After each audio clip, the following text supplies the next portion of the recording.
بسم اللہ الرحمن الرحیم۔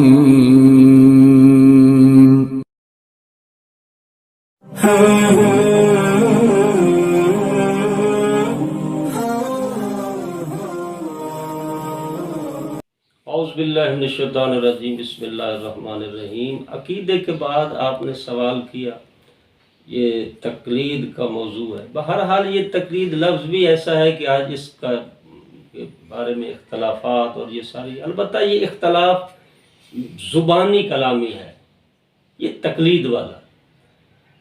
پریکٹیکلی عملی طور پر تقلید کا مسلمان تو اپنی جگہ ہے، یہ غیر مسلم بھی اس کا منکر نہیں ہے۔ یہ پوری دنیا میں تقلید ہو رہی ہے۔ یہ ملک سے ہم پاکستان سے جاتے ہیں پڑھنے کے لیے، امریکہ جا رہے ہیں، انگلینڈ جا رہے ہیں، فلاں جگہ جا رہے ہیں، کالج، یونیورسٹی یا ادارے کا بننا، یہی تقلید کا جو آپ سوال کر رہے ہیں یہ جواب ہے۔ فَاسْأَلُوا أَهْلَ الذِّكْرِ إِن كُنتُمْ لَا تَعْلَمُونَ، قرآن کا ایک قاعدہ کلیہ ہے، اور یہ نہ بھی ہو چیزیں پھر بھی ہے کہ انسان کو اللہ نے عقل دی ہے، جب ایک چیز کا نہیں پتہ تو جو پوچھتا ہے۔ یہ عملی طور پر میں نے نہیں دیکھا، مثلا ہاں بھی جاتے ہیں، یہ عملی طور پر جتنا بھی منکر ہو، جب اس کا بابا فوت ہو جاتا ہے وہ کہتا ہے قبلہ غسل دینا جی قبلہ، وہ کفن کیسا ہونا، ڈرتے ہیں۔ آپ کو پتہ نہیں ہے، آپ تو تقلید کے منکر ہیں، آپ تو نہیں تقلید کرتے، یا کہتے ہیں جی مثلا امام فلاں امام کی تقلید کرتے، امام زمانہ، تو امام کی انتظار کریں، کفن بنوانے کے لیے کیوں آتے؟ غسل دینا ہے، جنازہ پڑھنا ہے جی۔ حتیٰ کہ میں نے وہ ایک جگہ تھا تو وہ دوڑ کر آیا بندہ، وہ اس چیز کا قائل نہیں تھا، تو بچے کے کان میں اذان اور اقامت، آپ تو اتنے محتاج ہیں، یہ کس نے کہا ہے، یہ جنازہ کس نے کہاں سے ہے؟ میں نے کہا یہ ساری چیزیں میں تو آغا سستانی صاحب کی توضیح المسائل پڑھ کر یہ کروں گا، آپ تو اس کے قائل نہیں ہیں۔ میں نے ان کو دکھایا، میں تو اس سے پڑھ کر کروں گا، میں تو اپنا وہ مقلد ہوں۔ میں نے جو غسل دینا ہے، میں نے جو کفن بنانا ہے، جنازہ پڑھنا ہے، دفن کے احکام ہیں، یہ جتنے بھی ہیں، غسل و کفن و دفن، ہاں جی، یہ سب احکام فقہی کتابوں میں موجود ہیں۔ نماز جعفریہ، توضیح المسائل، ہاں جی، یہ فقہی کتابوں میں، ہم نے تو وہاں سے پڑھ کر یہ کرنا ہے۔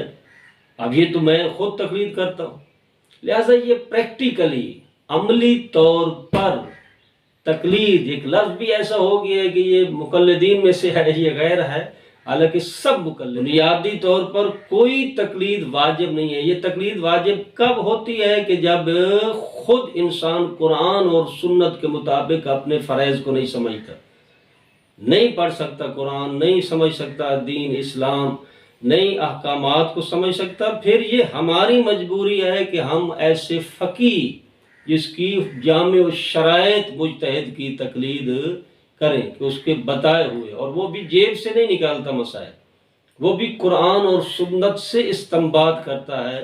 وہ یہ ہم یہ مجتہد کی تقلید کرتے ہیں، مجتہد کی نہیں ہے، مجتہد کے فتوے کی، جو فتویٰ وہ قرآن اور سنت سے استنباط کرتا ہے، نکالتا ہے، ہم اس کو کیا ہے، اور یہ پوری دنیا میں ہے، کسی شعبے میں چلے جائیں اس میں یہ کرتے ہیں۔ خود ڈاکٹر ہے، علاج کر سکتے تو جانے کی کیا ضرورت ہے ڈاکٹر کے پاس؟ ہاں، ڈاکٹر کے پاس کب جاتے ہیں؟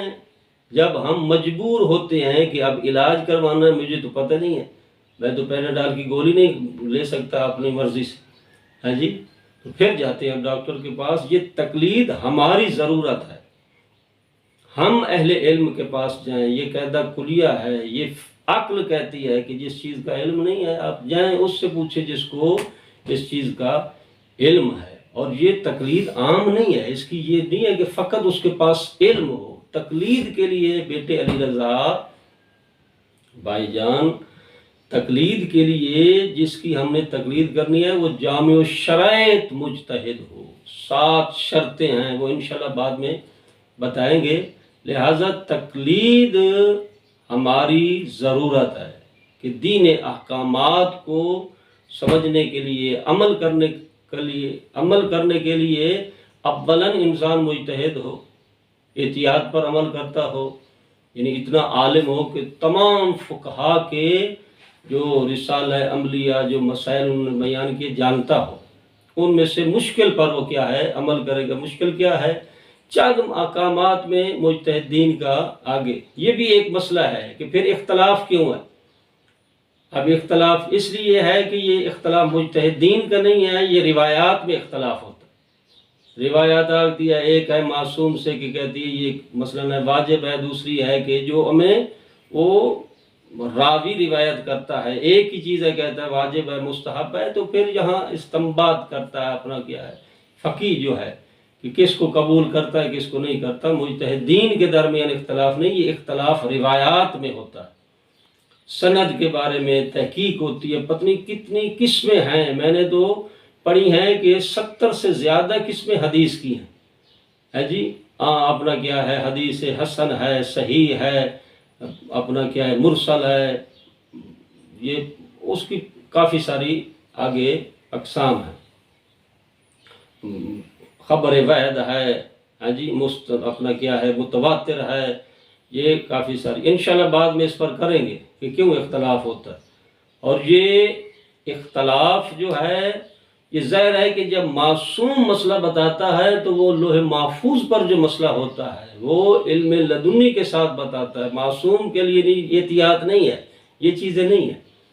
اور جب غیر معصوم ہے تو اس کا اجتہاد ہوتا ہے، اس کی کوشش ہوتی ہے کہ یہ صحیح ہے غلط ہے، پھر اس لیے احتیاط واجب ہے، احتیاط مستحب ہے، احتیاط لازم ہے. یہ کیوں ہے؟ اس لیے کہ اس کی اجتہاد ہوتا ہے، اس کی کوشش ہوتی ہے، ہو سکتا ہے یہ ٹھیک ہو. یہ چند مسائل میں ہوتا ہے. لہذا جو اختلاف ہے اصل جو مین پوائنٹ آپ کا ہے کہ پھر اختلاف کیوں ہے. یہ اختلاف بیٹے ظاہر ہے کہ معصوم اور غیر معصوم میں فرق تو ہے. معصوم میں ہے کہ وہ 100% دین بتائے گا، اس میں ایک ذرہ برابر بھی ہے جی کبھی بیشی نہیں ہوگی، کوئی ڈاؤٹ نہیں ہوگا، کوئی شک نہیں ہوگا، کوئی شبہ نہیں ہوگا. اور اگر غیر معصوم بھی اسی طرح کرے تو پھر معصوم اور اس میں کوئی فرق نہیں رہے گا. لہذا غیر معصوم اپنی حد الامکان کوشش کرتا ہے قرآن و سنت سے فرمان معصوم سے سمجھ کر وہ استنباط کرتا ہے. 2-4 مسائل میں اختلاف ہے تو ظاہر ہے کہ وہ معصوم تو نہیں ہے، معصوم ہے کہ وہ جو 100% احکامات